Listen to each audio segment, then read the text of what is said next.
Welcome to GK facts. स्वागत है आप सभी का आपके अपने यूट्यूब चैनल जीके फैक्ट्स में। आज की डेट है 6 मार्च 2021 और जानेंगे आज के इंपोर्टेंट करंट अफेयर्स को।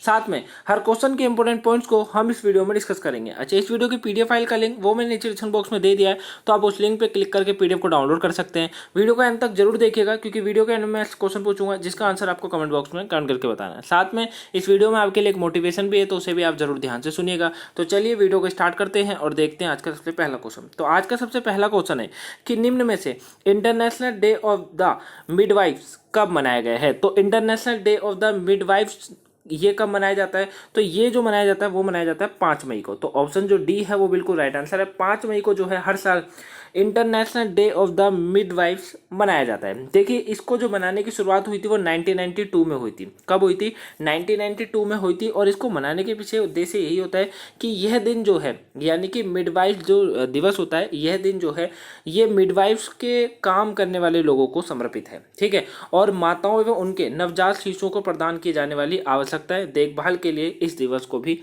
मनाया जाता है। ठीक है, तो दो बातों के लिए मनाया जाता है। एक, मिडवाइफ में जो काम करने वाले जो वर्कर्स होते हैं उनके लिए, साथ में इसमें समर्पित जो माताओं एवं उनके नवजात शिशुओं को प्रदान की जाने वाली आवश्यकताओं देखभाल के लिए मिडवाइफ्स की स्थिति के बारे में जागरूकता बढ़ाने के लिए दिवस को मनाया जाता है। ठीक है, 2021 का, यानी कि जो अभी मिडवाइफ जब मनाया गया है, इसका जो 2021 का विषय है वो यही है, the follow the data invest in midwives. क्या है? The follow the data invest in midwife जो है इस बार का इसका विषय रखा गया है। ठीक है, अब बात इंपॉर्टेंट डेज की करें। अब आप जिन इंपॉर्टेंट डेज को जानते हैं वो आप मेरे साथ रिविजन जरूर कीजिए।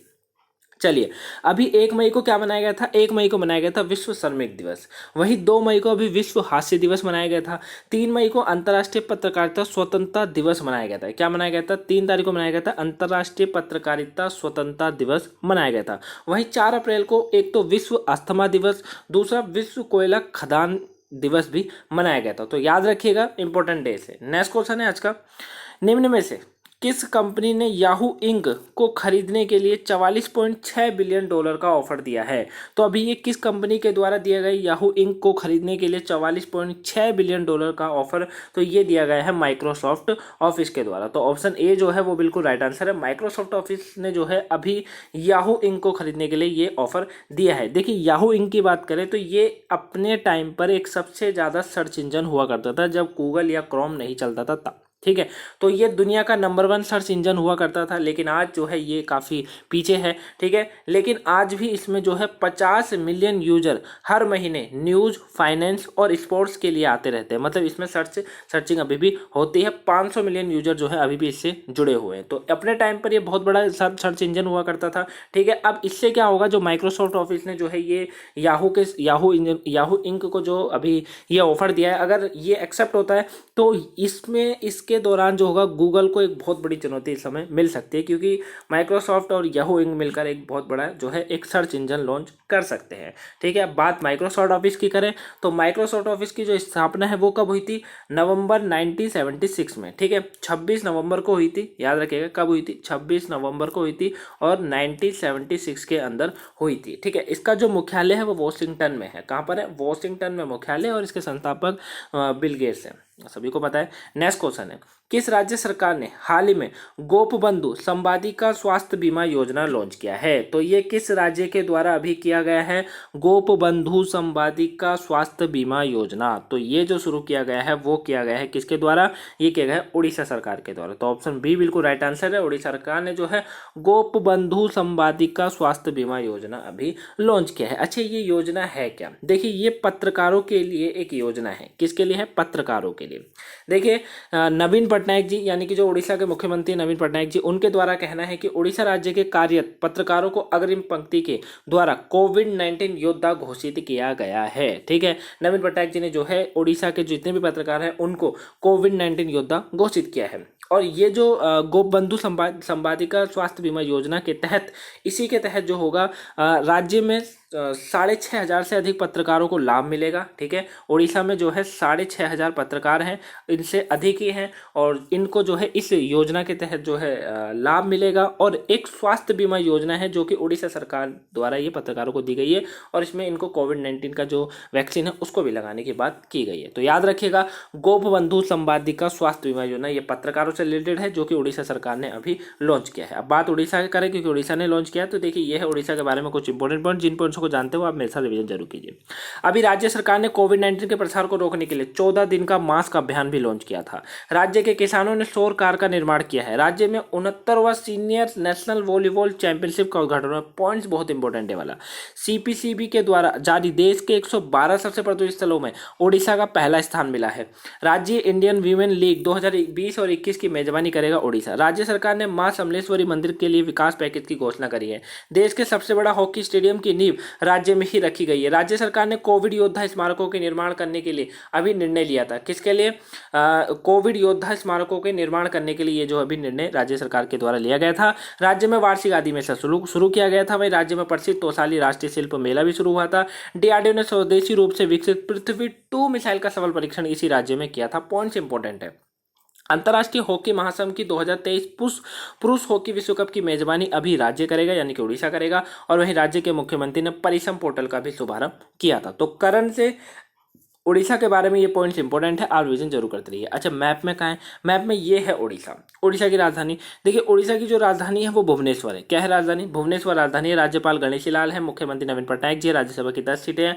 वहीं यहाँ पे लोकसभा में 21 सीटें और विधानसभा में 147 सीटें। नेक्स्ट क्वेश्चन है आज का, हाल ही में किस संगठन ने मोडर्ना कोरोना वैक्सीन को आपातकालीन उपयोग प्राधिकरण दिया है? तो किसने दिया है मॉडर्ना कोरोना वैक्सीन को आपातकालीन उपयोग प्राधिकरण दिया है? तो किसके द्वारा दिया गया है? तो ये दिया गया है विश्व स्वास्थ्य संगठन के द्वारा। तो ऑप्शन सी बिल्कुल राइट आंसर है। विश्व स्वास्थ्य संगठन ने जो है अभी मॉडर्ना कोरोना वैक्सीन को आपातकालीन उपयोग का प्राधिकरण दिया है। ठीक है, इसी के साथ विश्व स्वास्थ्य संगठन से उपयोग प्राधिकरण की मान्यता प्राप्त करने के लिए मॉडर्ना वैक्सीन 5वीं वैक्सीन बन गई है। ध्यान रखिएगा, ये कौन सी वैक्सीन बन गई है? दुनिया में 5वीं वैक्सीन बन गई है, जिसे विश्व स्वास्थ्य संगठन ने अभी इजाजत दे दी है। ठीक है, बात विश्व स्वास्थ्य संगठन यानी कि WHO की करें तो WHO का जो देखिए स्थापना है वो कब हुई थी? ये हुई थी 7 अप्रैल 1948 के अंदर। कब हुई थी? 7 अप्रैल को हुई थी। ठीक है, और 1948 के अंदर इसकी स्थापना हुई थी, यानी कि आज से 63 वर्ष पहले। ठीक है, वहीं इसका जो मुख्यालय है वो जिनेवा में है। कहाँ पर है इसका मुख्यालय? जिनेवा में इसका मुख्यालय है। अगर इसके उप महानिदेशक की बात करें तो वो एक इंडियन है, उनका नाम है सौम्य स्वामीनाथन। कौन है? सौम्य स्वामीनाथन इसके उप महानिर्देशक हैं। ठीक है, टेड्रोस एडहानोम जो है, टेड्रोस एडहानोम वो महानिदेशक है इसका, याद रखिएगा नाम को। ठीक है, और मुख्यालय इसका जिनेवा यानी कि स्विट्जरलैंड के अंदर है। नेक्स्ट क्वेश्चन है, किस लोकतांत्रिक गणराज्य ने हाल ही में इबोला वायरस के प्रकोप को समाप्त करने की घोषणा करी है? तो किसने करी है ये इबोला वायरस के प्रकोप को समाप्त करने की घोषणा? तो ये जो की गई है वो की गई है किसके द्वारा? कांगो लोकतांत्रिक गणराज्य के द्वारा। तो ऑप्शन डी बिल्कुल राइट आंसर है। कांगो ने जो है अभी इबोला वायरस के प्रकोप को समाप्त करने की घोषणा करी है, क्योंकि इबोला वायरस जो है ये वहां पर अभी 12वां प्रकोप देखा गया है। कौन सा? 12वां प्रकोप। ठीक है, वहां पर इस वायरस का जो है 12वां प्रकोप को अभी समाप्त करने की घोषणा करी है। ठीक है, इस वायरस ने उत्तरी कीवी, कहां पर? उत्तरी कीवू के पूर्व प्रांत में 12 लोग इससे संक्रमित हुए हैं, जिसमें से 6 लोगों की मौत हो गई है। ठीक है, और इस वायरस की खोज जो है सबसे पहले 1976 में करी गई थी। कब करी गई थी? 1976 में करी गई थी। तो अब इस वायरस को जो है प्रकोप को समाप्त करने की घोषणा कांगो ने कर दी है। अच्छा, बात कांगो की करें, कांगो यानी कि एक लोकतंत्र गणराज्य है ये। ठीक है, इसकी जो राजधानी है वो ब्राज़विले है। क्या है? ब्राज़विले जो है इसकी राजधानी है। और यहाँ के जो राष्ट्रपति हैं उनका नाम है डेनिस सासाऊ नूसू। कौन है? डेनिस सासाऊ नूसू यहाँ के जो है वो है राष्ट्रपति हैं। और यहाँ की मुद्रा जो है उसका नाम है मध्य अफ्रीकन CFA फ्रांक। कौन है? मध्य अफ्रीकन CFA फ्रांक यहाँ की मुद्रा का नाम है। तो याद रखिएगा। नेक्स्ट क्वेश्चन है, NHRC के कार्यकारी अध्यक्ष के रूप में अभी किसे नियुक्त किया गया है? तो NHRC के कार्यकारी अध्यक्ष के रूप में ये किसे नियुक्त किया गया है? तो ये नियुक्त किया गया प्रफुल्ला चंद्र पंत को। किसको? प्रफुल्ला चंद्र पंत को जो है अभी, चंद्रा पंत को जो है NHRC के कार्यकारी अध्यक्ष के रूप में अभी नियुक्त किया गया है। तो ऑप्शन ए बिल्कुल राइट आंसर है, प्रफुल्ला चंद्र पंत। इन्हें अभी NHRS का जो है क्या बना दिया गया? कार्यकारी जो है रूप में इन्हें नियुक्त किया गया है। इमेज में देखिए ये है प्रफुल्ला चंद्र, ठीक है। अब बात करें NHRS की, तो इसकी फुल फॉर्म क्या होती है? देखिए NHRS यानी कि नेशनल ह्यूमन राइट्स कमीशन। क्या होता है? National human rights commission. इसी का इन्हें अभी अध्यक्ष बनाया गया है, ठीक है। इनके जो है भारत की ये पूर्व मुख्य न्यायाधीश हैं, ठीक है। और 2 दिसंबर 2020 को इनका पूरा हुआ था कार्यकाल, तब से ये चेयरमैन पद खाली था, तो अब इनको नियुक्त कर दिया गया है यहाँ पर, ठीक है। और जस्टिस पंत को 22 अप्रैल 2019 में NHS का सदस्य नियुक्त किया गया है, ठीक है। तो ये एक जस्टिस है और अब इनको जो है इसका अध्यक्ष बना दिया गया। अच्छा, ये क्वेश्चन जो है वो नियुक्ति से। अब बात नियुक्ति से करें तो ये है नियुक्ति से कुछ इंपॉर्टेंट पॉइंट्स। अब जिन पॉइंट्स को जानते हो मेरे साथ रिवीजन जरूर कीजिए। चलिए, अभी बजाज ऑटो के चेयरमैन के रूप में नीरज बजाज को नियुक्त किया गया। रेलवे बोर्ड के नए अध्यक्ष सदस्य के रूप में संजय मोहंती को नियुक्त किया गया।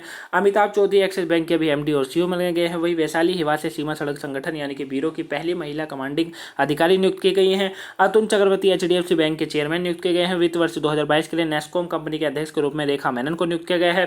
के माधवन के स्टार इंडिया कंपनी के अध्यक्ष नियुक्त किए गए हैं। वहीं सिद्धार्थ लोगाजाम NADA के महानिदेशक बनाए गए हैं। तरुण बजाज राज्य सचिव के रूप में नियुक्त किए गए हैं। विराट कोहली को वीवो का भी ब्रांड एम्बेसडर बनाया गया। भारतीय विमानपत्तन प्राधिकरण के अध्यक्ष के रूप में संजीव कुमार को नियुक्त किया गया। सुभाष कुमार को NGC के अध्यक्ष प्रबंधक निदेशक बनाया गया। नीलम साहनी को आंध्र प्रदेश का नया राज्य सचिव चुनाव आयुक्त नियुक्त किए गए। किसको? नीलम साहनी को। नाम बहुत इंपॉर्टेंट है, रिवीजन करते रहेगा। महिंद्रा एंड महिंद्रा ने अनिशा शाह को नया प्रबंधन निदेशक एवं CEO बनाया गया। इंडियन बैंक कार्यकारी निदेशक के रूप में इमरान आमिर सिद्दीकी नियुक्त किए गए हैं। और वहीं भारत के नए सांख्यिकी विद्वान नियुक्त किए गए कौन? Doctor GP Sawant. नाम बहुत इंपॉर्टेंट है, रिवीजन करते रहिए। तो करंट से नियुक्ति से ये पॉइंट्स इंपॉर्टेंट है, आप रिवीजन जरूर करते। देखिए मैं डेली आपको इंपॉर्टेंट पॉइंट्स रिवीजन, तो आपका फर्ज बनता है आप वो मेरे साथ रिवीजन कीजिए। देखिए रिवीजन आप मेरे साथ भी कीजिए, और जब वीडियो खत्म हो जाती है वीडियो के एंड में आपको PDF का लिंक मिल जाता है डिस्क्रिप्शन में, आप PDF को डाउनलोड कर लीजिए और दिन में 1-2 बार इन पॉइंट्स को जरूर रिवीजन कीजिए। इससे क्या होगा? इससे आपके एग्जाम में देखिए एक तो करंट अफेयर से एक भी क्वेश्चन गलत नहीं जाएगा, दूसरा आपका समय बचेगा, और समय बचाना जो है एग्जाम में बहुत ज़्यादा जरूरी है। तो इसीलिए मैं डेली रिवीजन करता हूँ, तो आप डेली रिवीजन करते हैं। अगर आप जीके फैक्ट्स पर डेली करंट की वीडियो को पूरा वॉच करते हैं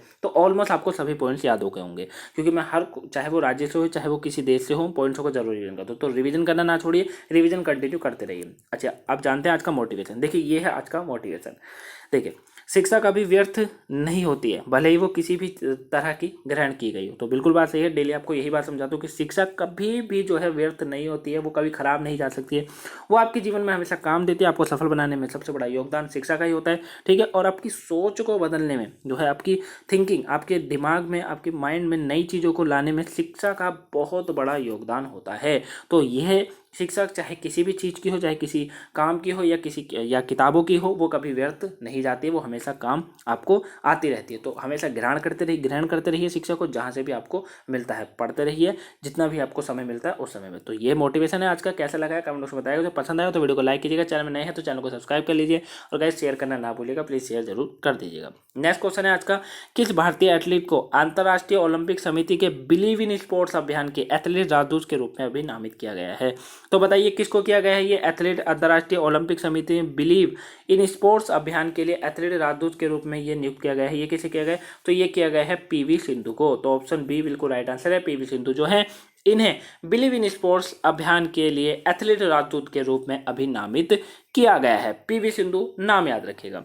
भारतीय सेना ने अपना पहला हरित सौर ऊर्जा संयंत्र कहाँ स्थापित किया है? तो बताइए, भारतीय जो सेना है उसने अपना पहला हरित और सौर ऊर्जा संयंत्र कहाँ स्थापित किया है अभी? तो ये जो स्थापित किया गया है वो कहाँ किया गया? वो किया गया है सिक्किम राज्य में। तो ऑप्शन सी बिल्कुल राइट आंसर है।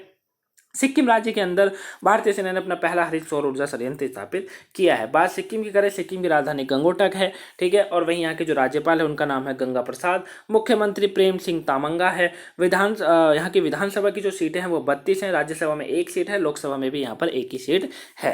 तो याद रखिएगा, सिक्किम इसका बिल्कुल राइट आंसर है। नेक्स्ट क्वेश्चन है, हाल ही में मानस बिहारी वर्मा का निधन हुआ है, वह कौन थे? तो अभी मानस बिहारी वर्मा का निधन हो गया। ये कौन थे? तो ये एक एरोनॉटिकल इंजीनियर इंजीनियर थे और ऑप्शन डी जो है बिल्कुल राइट आंसर बन जाएगा। एरोनॉटिकल इंजीनियर थे मानस बिहारी वर्मा और अभी जो है इनका निधन हो गया है। ठीक है, ये पद्मश्री से सम्मानित है। इमेज में आप देखिए ये थे मानस बिहारी वर्मा और ये एक पद्मश्री अवार्ड से पद्मश्री से जो है सम्मानित है और अभी इनका निधन हो गया है। तो एरोनॉटिकल इंजीनियर थे, याद रखिएगा। नेक्स्ट क्वेश्चन है, भारत ने किस देश से अवैध प्रवासियों को वापस लाने की घोषणा करी है? तो बताइए किस देश से भारत ने ये जो है अभी अवैध प्रवासियों को वापस लाने की घोषणा करी है? तो ये भारत ने जो घोषणा करी है वो करी है ब्रिटेन से। तो ऑप्शन ए बिल्कुल राइट आंसर है। ब्रिटेन के अंदर जितने भी अवैध प्रवासी लोग हैं उनको वापस लाने की घोषणा भारत के द्वारा कर दी गई है। ठीक है, अभी कोरोना काल में भी ये घोषणा जो है की गई है, याद रखिएगा। ठीक है, बात तब ब्रिटेन की करें तो ब्रिटेन की जो राजधानी है वो क्या है? लंदन है। ठीक है, यहाँ के प्रधानमंत्री कौन है? यहाँ के प्रधानमंत्री का नाम है थेरेसा मे। कौन है? थेरेसा मे यहाँ का प्रधानमंत्री है और मुद्रा यहाँ पाउंड स्टर्लिंग यहाँ की मुद्रा का नाम है, तो याद रखिएगा। नेक्स्ट क्वेश्चन है, किस देश के वैज्ञानिकों ने हाल ही में यूरेनियम के सबसे हल्के स्वरूप यूरेनियम 2014 का निर्माण किया है? ये क्वेश्चन बहुत इंपॉर्टेंट है, करंट अफेयर से भी और आपके आने वाले एग्जाम में भी इस क्वेश्चन को देखा जाएगा जरूर। तो बहुत इंपॉर्टेंट क्वेश्चन है, ध्यान से सुनिए। अभी जो है चीन ने, ऑप्शन बी जो है इसका बिल्कुल राइट आंसर बनेगा, चीन ने जो है यूरेनियम 2014 का निर्माण किया है, जो कि यूरेनियम में सबसे हल्का ये सबसे हल्का जो है इसका स्वरूप माना गया है। देखिए ध्यान से सुनिएगा, यूरेनियम 2014 ही इसे नाम क्यों दिया गया है? देखिए जो यूरेनियम होता है प्राकृतिक तौर पर मिलने वाला जो यूरेनियम होता है ना, वो 238 कहते हैं। उसे क्या कहते हैं? 238 कहते हैं, याद रखिएगा। इसे 214 क्यों कहा गया है? देखिए यूरेनियम 238 होता है लेकिन 146 उसमें न्यूटन्स होते हैं। क्या होते हैं? 146 उसमें न्यूटन्स होते हैं।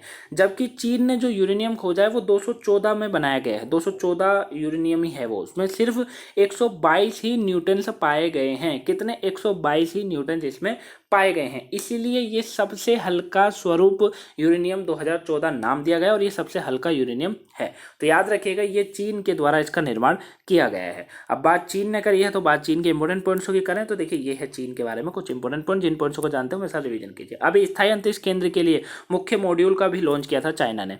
चीन ने सीरिया देश को 1.5 लाख कोविड वैक्सीन देने की घोषणा करी है, टीका दान दिया है। अभी मिलिट्री डायरेक्टर के एक अध्ययन के अनुसार दुनिया की सबसे ताकतवर सेना किसकी है? तो सबसे ताकतवर सेना जो है वो किसकी है? वो चाइना की है। और सबसे ज्यादा अगर पैसा कोई खर्च करता है तो वो कौन खर्च करता है? वो भी चाइना करता है और पहले नंबर पे अमेरिका है। भारत ने बीजिंग का आयोजित नूरजहां समारोह में हिस्सा लिया था। देश ने अपने रक्षा बजट को 6.8% की बढ़ोतरी कर 209 अरब डॉलर कर दिया। 2020 में अंतर्राष्ट्रीय पेटेंट का सबसे बड़ा आवेदक देश बन गया। भारत के शीर्ष व्यापार भागीदारी बना है चीन। प्रत्यक्ष विदेशी निवेश के विश्व का शीर्ष देश भी चाइना ही है। वहीं वैज्ञानिक प्रकाशन के मामले में भी चीन शीर्ष पर है। टेस्ला ने अपने सबसे बड़ा सुपर चार्ज सुविधा भी इसी देश में शुरू करी और करंट अकाउंट सरप्लस के मामले में भी ये देश शीर्ष पर है। तो करंट से चाइना के बारे में ये पॉइंट्स इंपॉर्टेंट है, यानी कि चीन के बारे में इंपॉर्टेंट है, आप रिवीजन करते रहिए। चीन की राजधानी बीजिंग, सबसे बड़ा नगर संघ है। राष्ट्रपति शी जिनपिंग, मुद्रा का नाम है रेनमिन बी। चलिए नेक्स्ट क्वेश्चन है आज का, निम्न में से चौथी बार विश्व स्नूकर चैंपियनशिप कौन बना है? तो बताइए अभी चौथी बार जो है विश्व स्नूकर चैंपियनशिप कौन बना है? तो ये बने हैं मार्क सेलिबी। कौन बने हैं? मार्क सेलिबी जो है ये अभी ऑप्शन सी राइट आंसर है। विश्व स्नूकर चैंपियनशिप बन गए हैं वो भी चौथी बार, अपने करियर में इनका चौथी बार का ये जो है मार्क सेलिबी का ये विश्व स्नूकर चैंपियनशिप है। इमेज में देखिए ये है मार्क सेलिबी और यही अभी बने हैं। चलिए कल के क्वेश्चन का आंसर जान लेते हैं। देखिए ये था कल का क्वेश्चन। कल का क्वेश्चन था कि हाल ही में सरकार ने व्यक्तिगत उपयोग के लिए ऑक्सीजन कंसंट्रेटर के आयात पर आईजीएसटी को 28% से घटाकर कितना किया है? तो अभी कितना किया है? ये 12% किया है। तो ऑप्शन डी बिल्कुल राइट आंसर है। ऑलमोस्ट सभी के आंसर जो होते वो बिल्कुल राइट थे। चलिए आज का क्वेश्चन जानते हैं। आज का क्वेश्चन है, हाल ही में किस राज्य सरकार ने मिट्टी के खिलौने को जीआई टैग देने की घोषणा करी है? तो बताइए किसने की थी? तो आंसर आप मुझे कमेंट बॉक्स में कमेंट करके जरूर बताइएगा। तो ये थी आज की इंपॉर्टेंट करंट अफेयर्स की क्लास। आपको वीडियो कैसी लगी प्लीज कमेंट बॉक्स में बताइएगा जरूर। वीडियो पसंद आई तो वीडियो को लाइक कीजिएगा, चैनल में नए हैं चैनल को सब्सक्राइब कर लीजिए और गाइस शेयर करना ना भूलिएगा, क्योंकि जीके फैक्ट्स आपको डेली करंट अफेयर्स की वीडियो और मैंने परसों से एक नई वीडियो स्टार्ट करी है जो कि आपके 25 महत्वपूर्ण पर्सन है जिसमें जीके और जीएस के, तो उसकी कल मैंने सेकंड क्लास ली थी, तो वो अगर आपने ना देखी तो प्लीज़ उसको भी वॉच कीजिएगा और वीडियो को ज़्यादा चैनल को ज़्यादा सब्सक्राइब और वीडियो को ज़्यादा से लाइक कीजिएगा और गाइस शेयर करना ना भूलिएगा अपने फैमिली मेंबर्स, ग्रुप्स, फ्रेंड्स में, जो भी आप सोशल मीडिया चाहे यूज़ करते हो, चाहे टेलीग्राम, इंस्टाग्राम, फेसबुक, ट्विटर, उसमें इस वीडियो को ज़्यादा से ज़्यादा शेयर कीजिएगा। तो चलिए मिलते हैं नेक्स्ट वीडियो में। Have a nice day, thank you for watching.